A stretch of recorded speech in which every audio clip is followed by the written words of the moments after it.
As a kid growing up with my uncle, it was like having a brother instead of an uncle. We were more closer in age. My mother was like the mother. My grandmother, she was like the great grandmother. So, my uncle, I watched him go through gymnastics at McKim's. As he got older, he started doing tournaments. I would go with him doing tours, doing tournaments, and I just thought he was like the greatest thing that ever lived. And when we get to bring home the trophies, everybody gathered around down the projects, because he's like the only person bringing home trophies out the whole projects. As he got older, he was able to get a school through his Master Brown, and then he started doing things like going back to the projects, doing things that he shouldn't be, which got him incarcerated. And once he became incarcerated, I was really sad because I didn't have a big brother there anymore. But I did what I could do to help him out. I would take my little bit of money, my allowance that I would get, go over, buy him whatever he needs, personals, any type of cookies or candy that he wanted.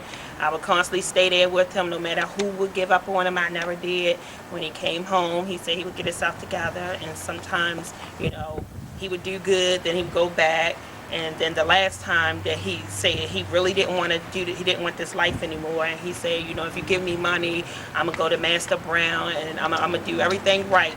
And so I gave him $20 to catch the bus to Silver Spring. And he called me and he said, I didn't do it. And I started crying. Then he said, psych, girl, I did. I'm here. And ever since then, he's been doing great. He got his own school. And I'm so proud of him. And, he's came a long way. And I'm always here for him, and so he's like the best now. What was it like when you had to, when he came to the house one night and your mom said, don't let him in, and you had to say you can't come in and he had to go and live on the street? I just cried at the window and I looked at him as he walked away, and I just kept crying. And I'm like, I wanted, some nights I would sneak him in when my mom said he couldn't come in. I still let him come in and sneak in, and he just had to be gone by the time she woke up in the morning. It's just like, I just can't see my family. It's like my brother out in the street, even though he's my uncle, but it was more like my brother.